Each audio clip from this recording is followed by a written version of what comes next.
We recently started a sci-fi series called Katabasis together, which you should check out if you haven't already.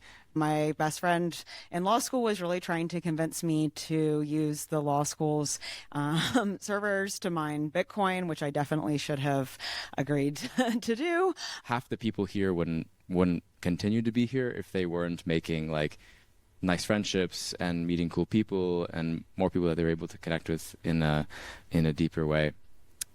We do this for free, because we care so deeply about this community, and you guys are getting hackathon prizes in the short term and making all these meaningful connections in the long term. Seeing these people in person that I usually don't ever, that I've only seen online, like I didn't even know what that person looks like because they have a cartoon avatar, or, somebody that you talk to every day, but seeing them in person, you realize that they're a fun and silly person, and it's completely different from being, this where they could be an AI bot. Can we out-coordinate, the traditional system to create the new?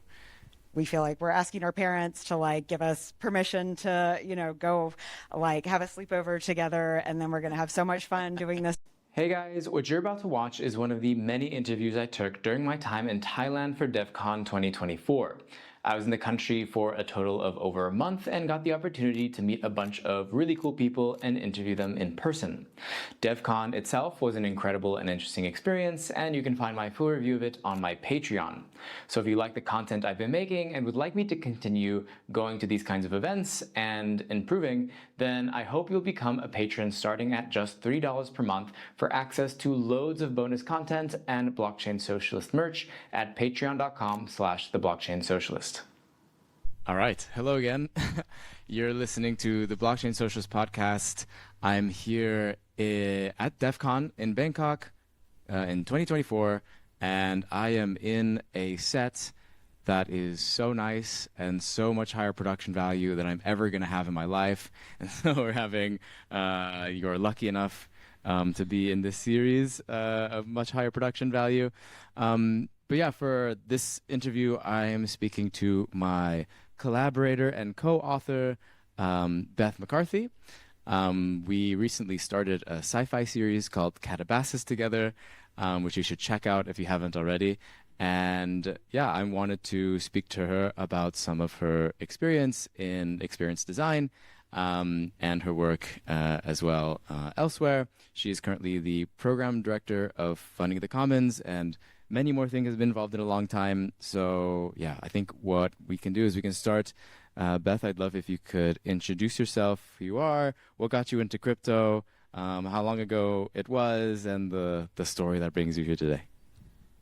Hi, so yeah, really excited to be chatting here in this beautiful space. So I'm Beth McCarthy. As Josh mentioned, I'm currently working as program director at Funding the Commons, which is the culmination of 7 years in crypto, moving around a lot in the ecosystem and the different corners related to DAO governance and refi and now public goods and this continually evolving landscape.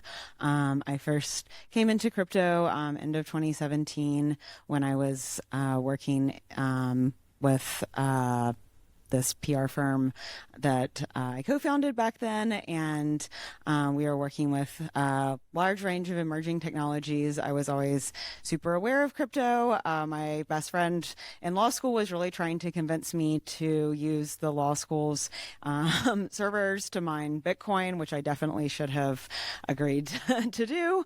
But it took 4 years after that for me to be convinced that it wasn't a landscape where you only had to deal with annoying tech bros mansplaining to you and just 90%. And yeah, became super excited with some different clients that I had who caused me to look into this intersection of open source software, game theory, and yeah, people nerding out about building decentralized infrastructures. So yeah, I would immediately fell in love and started co-founding a hackerspace with my friend, and yeah, have been nerding out ever since, basically.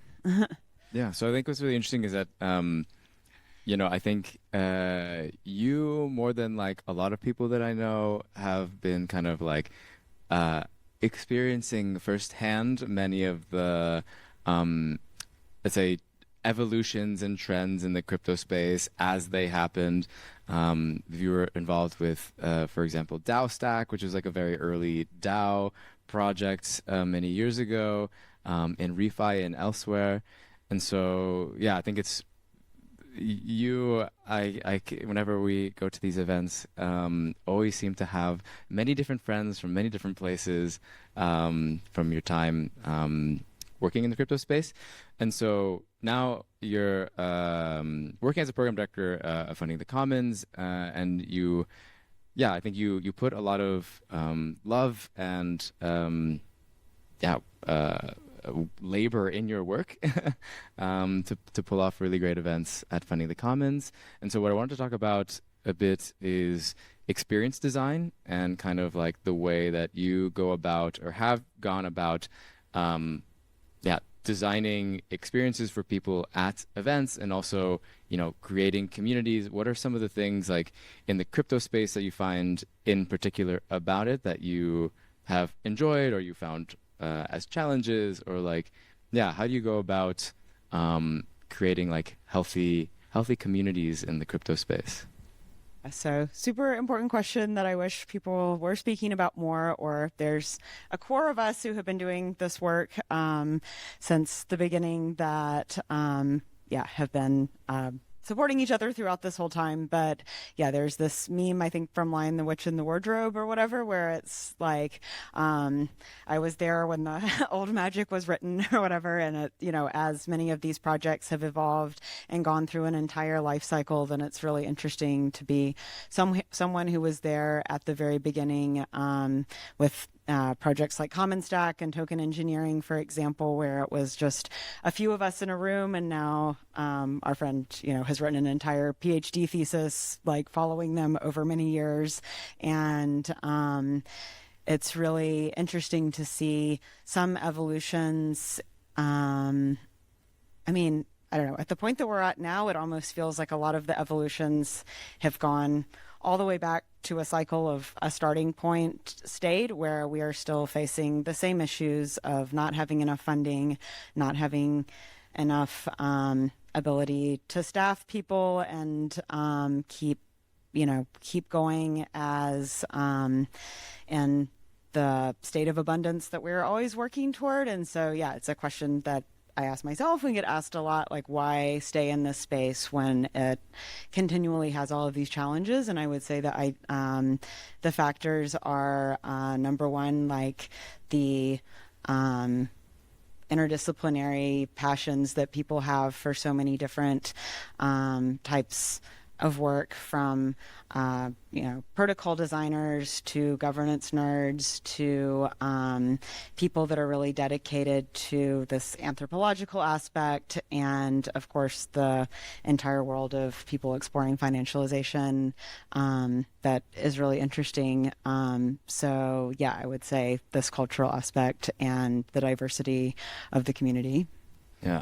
So I mean, the one of the things that I would think is quite difficult in the crypto space, so like I've been to countless number of events in the crypto space in my life. Some of them are better than others, of course.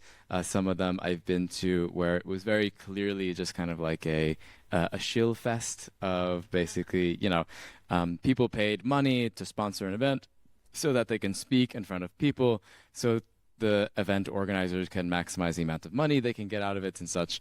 But of course, and then many of the much better events in which I have a much better experience with are the ones where that is not the focus, even though crypto does have this like big focus on financialization.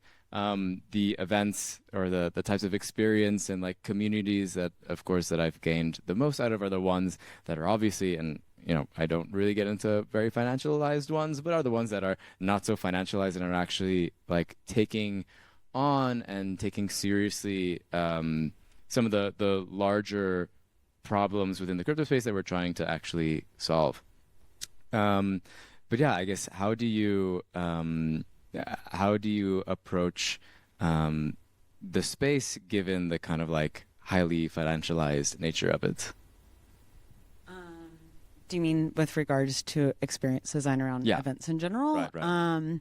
So, I never set out to be a person whose job is designing events. Like, it was something that kind of came to me through, my interest in design research and community development, and in our space where every interaction is usually so digital and people are dispersed all across time zones, then it ends up being a really important way for people to connect and interact both within their internal teams and also within the wider ecosystems that they're interacting with. So for me, thinking about how to use these events as a design space for connection and also for a really intentional research practice around what are the ways that you can,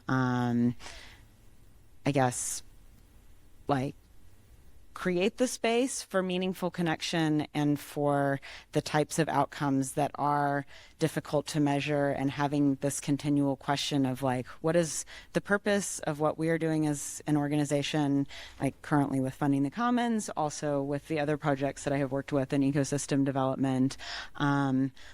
What does it mean to create a space that is useful and impactful, and also, the interest that is really important to me in my creative practice, which I definitely view this work as being. How do you curate a program of talks and other types of interventions and initiatives that weave together a cohesive narrative on all the diverse topics from digital infrastructures that serve as a public good to work in the climate space that serves as a public good in a totally different way, so, in the context of my current work at Funding the Commons. So really having this understanding of the narrative design and how that gets brought to life in this, boardy experience of interacting together.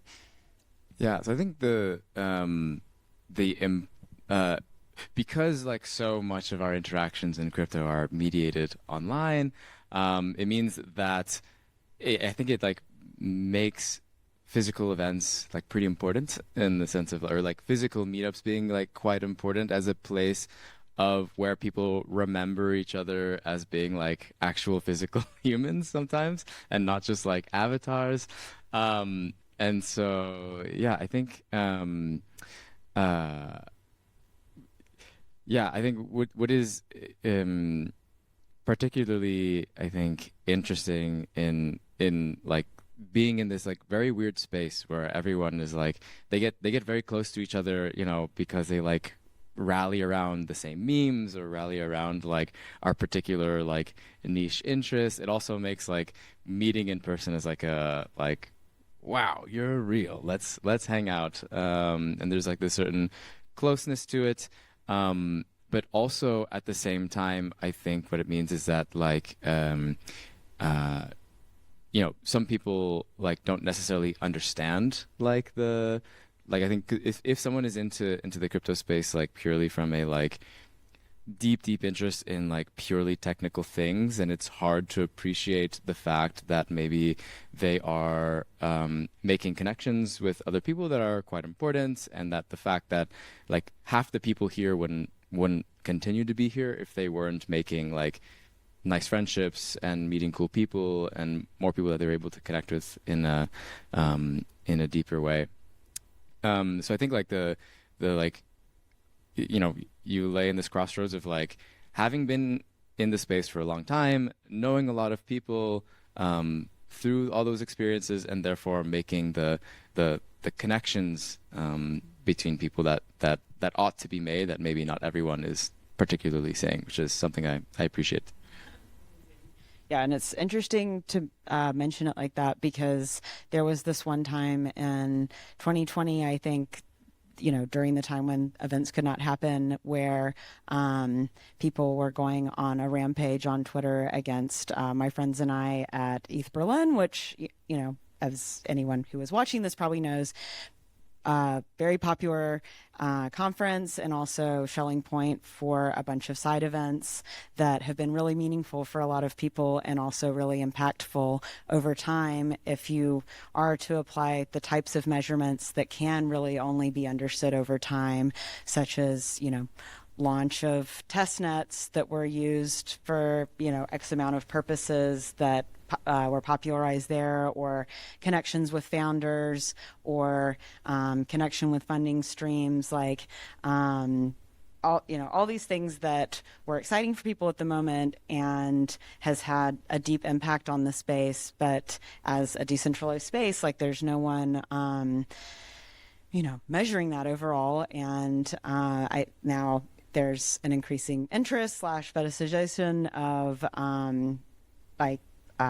impact reporting. And I do think that this is super important. Yeah. Anyways, folks were attacking us on Twitter because they were saying that we were freeloaders on the tech community by organizing these events. And we were like, first of all, we do this for free, because we care so deeply about this community, and you guys are getting hackathon prizes in the short term and making all these meaningful connections in the long term. And it was super disheartening, especially when we we're not able to even do our practice of organizing events together because it was during COVID. And I think about that a lot in a, kind of way of being galvanized through those people on Twitter don't even know what they're talking about. And every time people tell me, consistently how meaningful it is interacting at these events and having the relationships that come out of it, then it's kind of like, see, we are doing something useful and definitely not freeloading. Right. So, is there anything else that you would like to share about your practice that you would like to get across to people? So I mentioned a little bit about the fact that engaging in experience design is a creative practice for me. I think it's really cool to hear more and more folks in the space mentioning places of ritual and ceremony as kind of intentional connecting, and I think that is a huge part of it.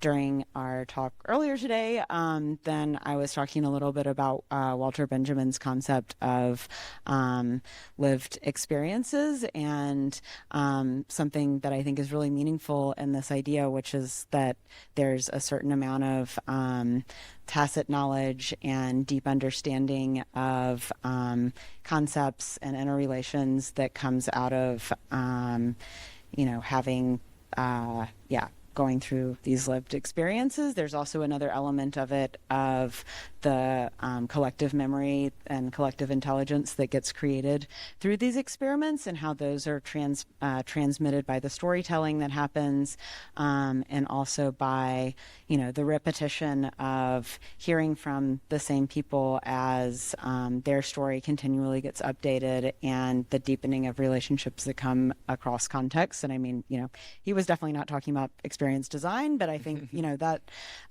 it was very powerful for me to read this concept and be like, that is what we're talking about. We're talking about experience design. On one hand, it is the choreography between different speakers and the deep intentionality between bringing together intersectional topics and stuff, but it's also the embedding of a shared experience that extends beyond just these particular events and is the experience of existing in the ecosystem together. Right. I think so. Do we want to talk about our presentation this morning?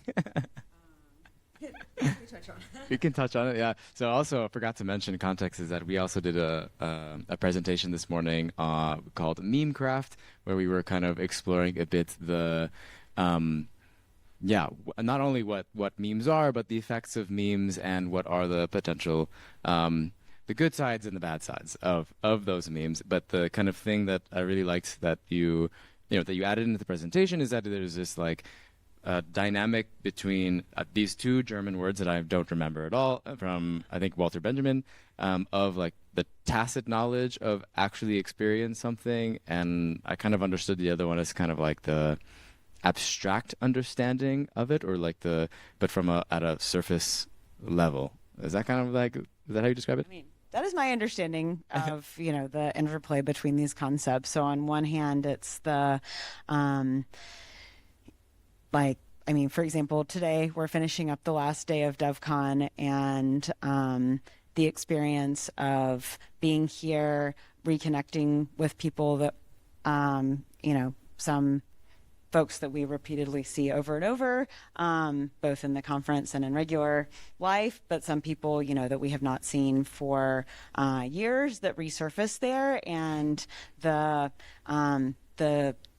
really stark contrast between having these moments and what do people call it, the hallway track, where you're standing and catching up, and like all of the pattern matching that happens, and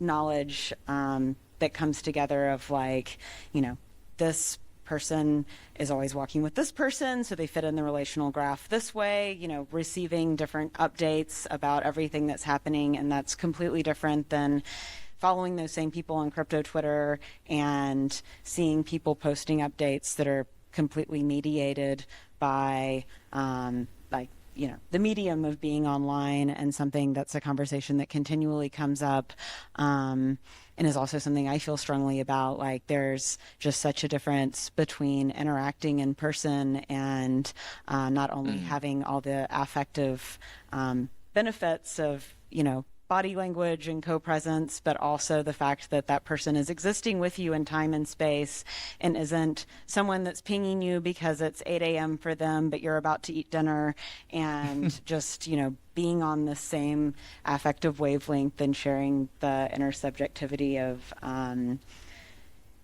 being able to have, even if it's just for a moment before people bombard you again in the hallway, like the full attention to download with each other.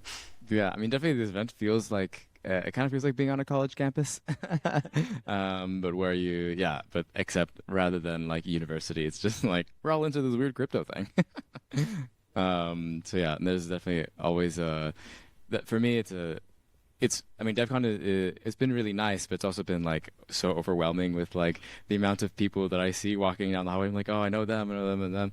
And then like trying your best to like make a connection with everyone as you can, but not always getting to do as much as maybe you want to.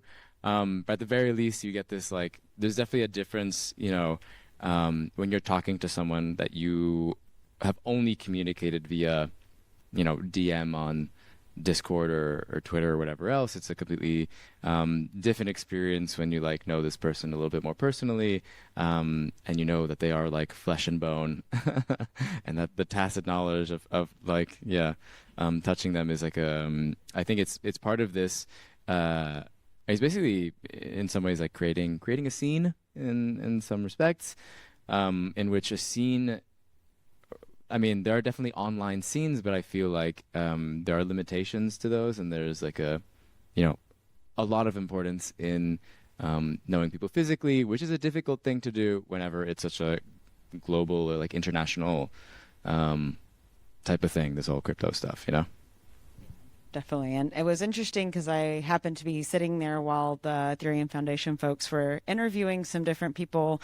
And there was one question that everyone kept answering the same. And I was like, it's so cool that this is a collective experience, which is like what has been the most exciting for you about DevCon. And everyone was like, seeing these people in person that I usually don't ever that I've only seen online. Like, I didn't even know what that person looks like because they have a cartoon avatar, or, somebody that you talk to every day, but seeing them in person, you realize that they're a fun and silly person. And it's completely different from being, this, where they could be an AI bot and the thing they are.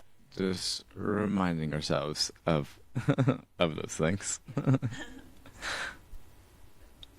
Yeah. Would you like to share any like I'm just curious if you have any like hot takes when it comes to like experience design in crypto? Do you have any that you would like to share to round it off? I mean, yeah. hot takes about that specifically. I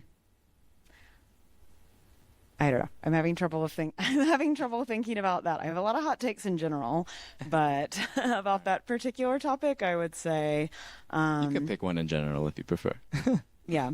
I mean, well, it would be veering in a totally different direction. I guess the hot take about experience design, I guess, would just be that,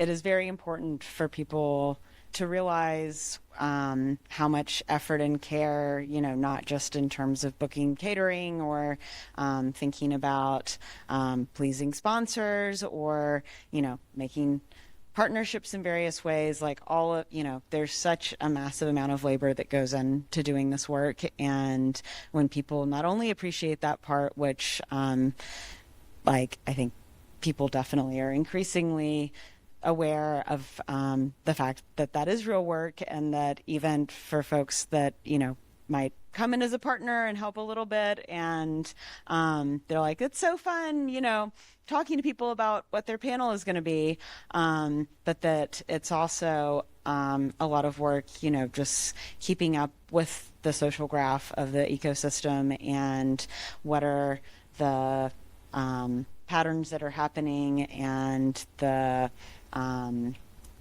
the subtext beneath those patterns, and all of this work that goes into community weaving in a way that's really effective. So Yeah, no, I think that is something I wanted to actually bring in slightly that I thought was that I think is really interesting, is when it comes to the importance of community weaving or connecting communities, is basically it's trying to answer the question that I think a lot of crypto people kind of get at, which is can we out coordinate, the traditional system to create the new?